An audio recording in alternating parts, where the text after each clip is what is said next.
Friends, welcome back to my channel. आप सभी का मेरे चैनल पे फिर से स्वागत है। और आज जिस टॉपिक पे मैं बात करने जा रही हूँ वो है थायराइड।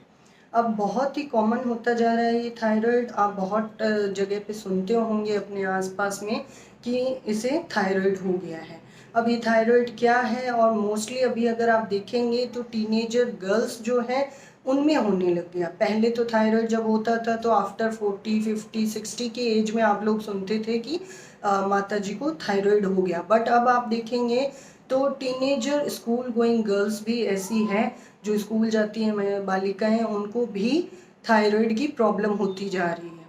थायराइड क्या है? थायराइड एक ग्रंथि है जो हमारे यहाँ ट्रैकिया के इस जगह पे होती है। और ये थायराइड का काम क्या है? थायराइड जो होती है वो हमें हार्मोन रिलीज करती है, थायराइड हार्मोन।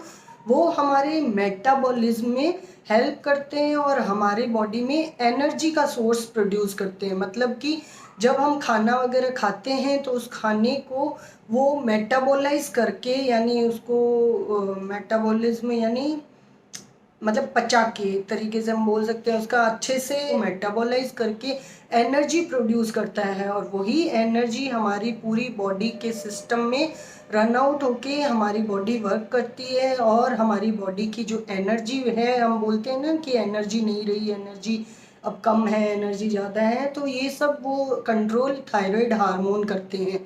अगर ये ज़्यादा हो जाते हैं तो इनको हाइपर बोला जाता है, हाइपरथायराइडिज्म। और अगर कम हो जाता है तो हाइपोथायराइडिज्म।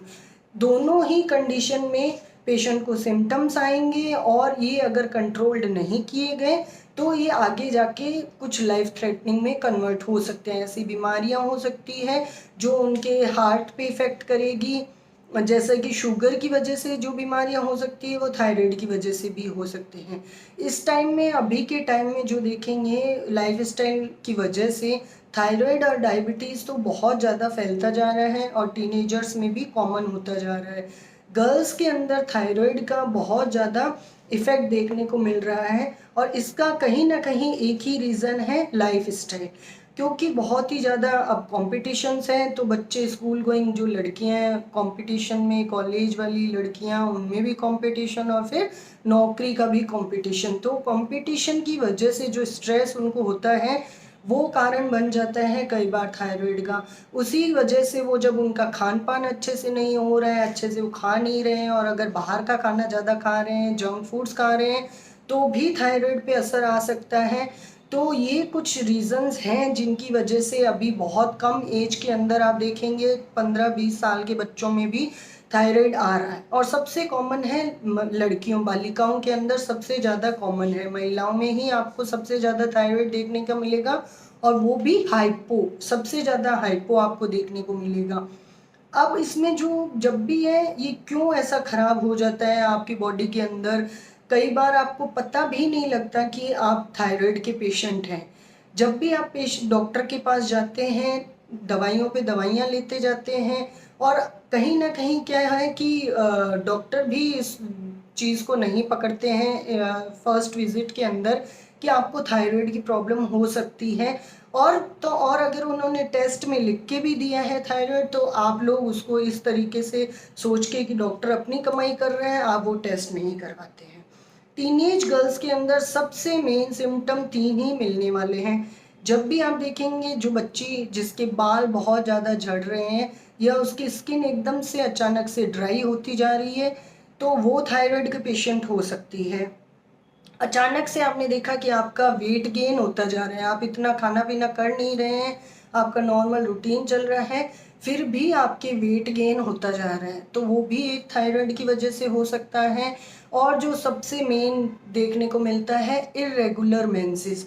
जो बच्चियां हैं उनके जो मेंसेस आते हैं, महीने में पीरियड्स आते हैं, वो इर्रेगुलर होते हैं। कभी बहुत ज़्यादा हैवी आएंगे, कभी 2-2 3-3 महीने तक नहीं आएंगे। तो ये तीन मेन सिम्टम आपको देखने को मिलेंगे। जब भी कोई बच्ची इन सिम्टम से सफ़र कर रही है तो वो एक बार अपना थायराइड टेस्ट ज़रूर करवाएं। और महिलाएं जो शादीशुदा हैं उनमें आप देखेंगे कि इनफर्टिलिटी, जो मतलब माँ नहीं बन पाती है, या इनफर्टिलिटी यानी कि वो आगे कंसीव नहीं कर पाती है, तो कहीं ना कहीं जिनको थायराइड है या फिर डायग्नोज नहीं हुआ है तो वो अपना थायराइड टेस्ट एक बार ज़रूर करवाएं, क्योंकि थायराइड रीज़न रहता है इनफर्टिलिटी का और पीसीओडी का भी, क्योंकि पीसीओडी में भी थायराइड की वजह से ऐसे सिम्टम्स होते हैं। अब थायराइड, पीसीओडी और इरेगुलर मेंसेस, ये कई चीज़ें ऐसी हैं जो आप देखेंगे कि इनके सिम्टम एक दूसरे से कोरिलेट हैं, तो आप कंफ्यूज हो जाते हैं कि इतने टेस्ट क्यों लिखे और मेरे तो सिर्फ एक ही चीज़, एक ही प्रॉब्लम है। तो आपको ये इसलिए दिया जाता है कि ये डायग्नोस डॉक्टर भी कर सके कि आपको थायराइड है, पीसीओडी है, या फिर एक जनरल कोई वजह है जिसकी वजह से आपके इरेगुलर मेंसेस हैं, वेट गेन हो रहा है, या फिर ये हेयर फॉल वगैरह क्यों हो रहे हैं। मोस्टली तो इसका रीज़न ही थायराइड रहता है या पीसीओडी रहता है। इनफर्टिलिटी का भी रीज़न पीसीओडी या थायराइड होगा। तो थायराइड हार्मोन में अगर एक बार आपका इरेगुलरिटी हो गई, इम्बैलेंस हो गया, तो उसको सिर्फ कंट्रोल्ड करके चलना होगा। कंट्रोल ही इसका एक इलाज होगा। ऐसा नहीं है कि एक बार जैसे कहते हैं ना शुगर हो गई वो ज़िंदगी भर रहती है, वैसे ही थायराइड अगर हो जाता है तो वो भी लाइफ टाइम रहेगा, बस आपको उसको कंट्रोल करके चलना होगा। कंट्रोल करने के लिए सबसे पहले आपको अपनी लाइफ स्टाइल को देखना होगा कि आपकी लाइफ स्टाइल कैसी है। अगर आपकी लाइफ स्टाइल में आप लोग बहुत ज़्यादा सिटिंग कर रहे हैं, कोई एक्सरसाइज नहीं है आपकी, और आप बाहर का खाना खा रहे हैं, जंक फूड खा रहे हैं, तो ये सब चीज़ें आपको चेंज करनी होगी। अगर आपको थायराइड कंट्रोल करना है तो सिर्फ दवाई आपको इस पे हेल्प नहीं करेगी, आपकी जो फिज़िकल एक्टिविटीज़ हैं और आपका खान पान है वो भी इसमें ज़रूरी है कंट्रोल करने के लिए। तो दवाइयों के अंदर तो जैसे एलोपैथी के अंदर दवाइयाँ आती हैं तो वो डॉक्टर से कंसल्ट करके आप ले सकते हैं। होम्योपैथी के अंदर भी थायराइड हार्मोन को कंट्रोल करने के लिए मेडिसिन आती है और उनसे बहुत ही अच्छा कंट्रोल्ड होता है और आपको result with in 7 to 14 days में भी मिल जाते हैं। हर 3 महीने से जब आप थायराइड टेस्ट करवाते हैं तो आपको पता चल जाता है कि आपका थायराइड हार्मोन का अब लेवल क्या है, कितने कंट्रोल में चल रहा है, कितना आगे पीछे है।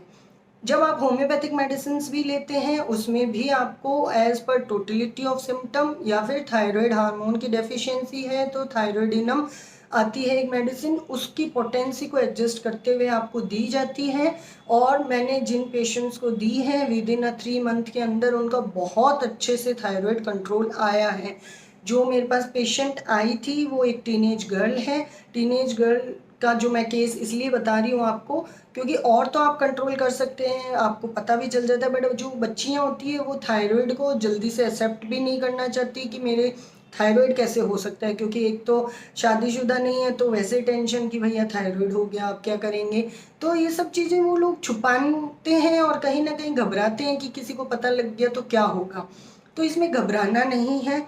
जब मेरे पास वो बच्ची आई तो उनके सिर्फ एक कंप्लेन था, एक तो उनके अकॉर्डिंग ये कंप्लेन थी कि मेरा पेट बहुत दर्द करता है और जब भी मैं कुछ खाती पीती हूँ तो मुझे नोजिया टाइप फीलिंग होती है, यानी वापस उबकाई आती है या वॉमिटिंग हो जाती है। कुछ भी चीज़ देखने के साथ या खाने से पहले ही मुझे वॉमिटिंग जैसा होने लग जाता है, इसलिए मैं कुछ खा पी नहीं पाती। अब जब ये देखा मैंने उनसे, जब क्योंकि मैंने फिजिकली देखा, थायराइड का पेशेंट भी फिजिकली आप देख के बता सकते हैं कि ये थायराइड का पेशेंट है। मैंने उनसे पूछा कि भैया आपका वेट गेन कब से होना शुरू हुआ। बताया कि अभी मेरे इन दिनों में 5-6 महीनों से 1 साल से मेरा वेट गेन होता जा रहा है, जबकि ऐसा मैं कुछ खाती पीती हूँ नहीं। जब मैंने उनसे पूछा कि उनकी स्किन भी आप देखेंगे थोड़ी सी डार्क ड्राई सी स्किन थी और उनके हेयर फॉल भी था, तो मैंने जब उनसे ये सारी हिस्ट्री ली, साथ ही साथ मैंने उनसे पूछा कि भाई आपका पीरियड टाइम कैसा है, तो उन्होंने बताया कि पीरियड टाइम तो 5-6 महीने से आ ही नहीं रहा। जब ये नहीं आ रहा मैंने पूछा सोनोग्राफी वगैरह आपने कभी करवाया पीछे, बोले हाँ फोन सोनोग्राफी करवाई और वो रिपोर्ट नॉर्मल निकली। मैंने भी देखी और वो रिपोर्ट नॉर्मल थी। अब मेरे को लगा कि भाई आपको एक बार थायराइड टेस्ट जरूर करवाना चाहिए, पहले आप टेस्ट करवा लीजिए, उसके बाद मैं आपको टोटलिटी ऑफ सिम्टम के बेसिस पे मेडिसिन भी दूंगी। जब उन्होंने थायराइड टेस्ट करवाया तो उनके मोर देन टीएसएच जो था वो मोर देन 60 अबव था, यानी इतना हाई लेवल पे उनका थायराइड था। और फर्स्ट टाइम उस बच्ची को ये पता चला कि वो थायराइड की पेशेंट है। मैंने उन्हें समझाया उनका लाइफस्टाइल किस तरीके से उनको मॉडिफाई करना है, क्या खाना पीना है, किस तरीके से दवाई लेनी है, ये सब मैंने प्रिस्क्राइब की। और 3 महीने बाद मैंने उन्हें ये बोला कि थायराइड टेस्ट आपको हर 3 महीने से रिपीट करवाना है, और ये रिपीट करवाना चाहिए ताकि हमें भी पता चले कि हमारा थायराइड हार्मोन कितना बैलेंस्ड चल रहा है। ये हर किसी जो भी थायराइड का पेशेंट है वो अपने 3 महीने से हर बार थायराइड टेस्ट को रिपीट ज़रूर करवाएं, जिससे कि आपकी डोज, चाहे एलोपैथिक मेडिसिन हो चाहे होम्योपैथिक मेडिसिन हो, आपकी डोज को एडजस्ट किया जा सके कि अब आपको कितनी मात्रा में वो और कितनी पावर में वो दवाई लेनी चाहिए, जिससे आपका हार्मोन ना ज़्यादा बने ना कम बने, तो और कंट्रोल्ड रहे। तो जब मैंने 3 महीने बाद करवाया तो देखिए TSH 60 से सीधा 13 पे आ गया, यानी कितना अच्छा कंट्रोल हुआ। साथ ही साथ उनकी मेंसेस की प्रॉब्लम सही हो गई, उनके पेट में जो दिक्कत हो रही थी वो प्रॉब्लम सही हो गई। और मैंने उन्हें समझाया इसका मतलब ये नहीं है कि आपके थायराइड एकदम ठीक हो गया है। कई बार आप गलती से ये सोच लेते हैं कि 3 महीने दवाई ले ली तो थायराइड तो कंट्रोल हो गया, आप दवाइयाँ छोड़ दीजिए। ऐसा नहीं है, आपको थायराइड की अब लाइफ टाइम दवाई लेनी है ताकि वो कंट्रोल्ड रहे आपका। और ये डिपेंड करता है आप चाहे एलोपैथिक मेडिसिन लें या होम्योपैथिक मेडिसिन लें। साइड इफ़ेक्ट्स होम्योपैथिक मेडिसिन के बहुत कम है, इवन नील है, इसलिए वो ज़्यादा अच्छा भी मेरे को लगता है कि आपको, क्योंकि being a homeopath I know कि ये मेडिसिन आपको बहुत अच्छा इफ़ेक्ट कर रही है, बट आपके हार्मोन को भी बहुत अच्छे से कंट्रोल करके रखेगी। साथ ही साथ आपको जो अपनी लाइफ स्टाइल मॉडिफिकेशन करनी है उसमें आपको 2 घंटे की वॉक ज़रूर करना है। अगर आप दिन में वॉक कर लेंगे तो आपकी कई बीमारियां ख़त्म ही हो जाएगी। आपको वॉक ज़रूर करना है, सिर्फ पूरे टाइम बैठे रहना, इधर उधर कुछ भी एक्टिविटी नहीं करना। पढ़ने वाले बच्चे जो होते हैं वो सिर्फ पढ़ाई करते रहते हैं, पहले स्कूल फिर ट्यूशन फिर घर, तो कंटिन्यू आपकी जो सीटिंग होती है ना वो आपको बहुत ज़्यादा बीमारियां क्रिएट कर देती है। आप लाइफ में बहुत कुछ अचीव कर लोगे, बहुत, अगर आप थोड़ा 2 वॉक भी कर लोगे। ऐसा नहीं है कि आपने अपना टाइम कुछ एक्सरसाइज में, योगा में, मेडिटेशन में लगाया तो आपका वो वेस्ट हो रहा है। वो वेस्ट नहीं हो रहा है, इसलिए आपको योगा, मेडिटेशन और एक्सरसाइज करनी चाहिए। और साथ ही साथ आपको खाने पीने में, जिसको थायराइड है वो कम तेल का, कम घी का, तला तुला नहीं खाना है आपको, मिर्च मसाले लिमिट में लेने हैं।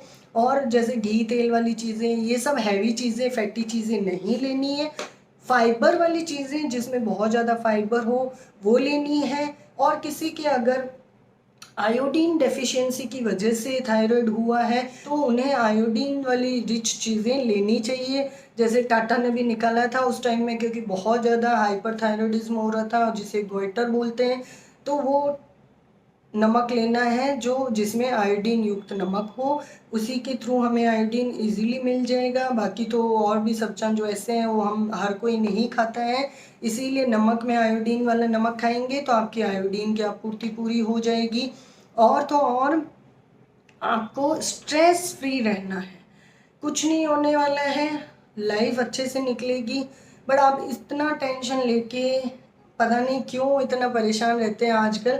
आपको टेंशन बिल्कुल भी नहीं लेनी है, जो भी होगा अच्छा होगा। और आप स्ट्रेस फ्री होके, फ्री माइंडेड होके अपनी चाहे पढ़ाई कीजिए या अपनी लाइफ स्पेंड कीजिए। आप टेंशन फ्री होके चलिए, कोशिश करिए। मेडिटेशन आपको बहुत हेल्प करेगा टेंशन फ्री होने के लिए, तो वो भी करना है आपको।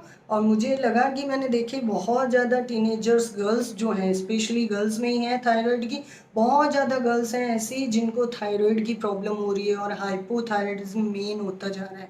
आगे जाके वो आपकी इनफर्टिलिटी भी क्रिएट कर सकता है, तो ये लाइफ टाइम आपके लिए प्रॉब्लम बन सकती है। लेकिन इसको आप कंट्रोल भी कर सकते हैं, और वो किस तरीके से कर सकते हैं वो जैसा मैंने आपको इस वीडियो में बताया। आपको स्ट्रेस फ्री रहना है, रेगुलर वॉक करनी है, योगा मेडिटेशन करने हैं, और खाना एकदम सिंपल घर का खाना खाना है, बाहर के जंक फूड्स नहीं खाने हैं। इन सब के साथ साथ आपको दवाई रोज़ लेनी है, रेगुलर लेनी है, ताकि आपका हार्मोन कंट्रोल हो सके।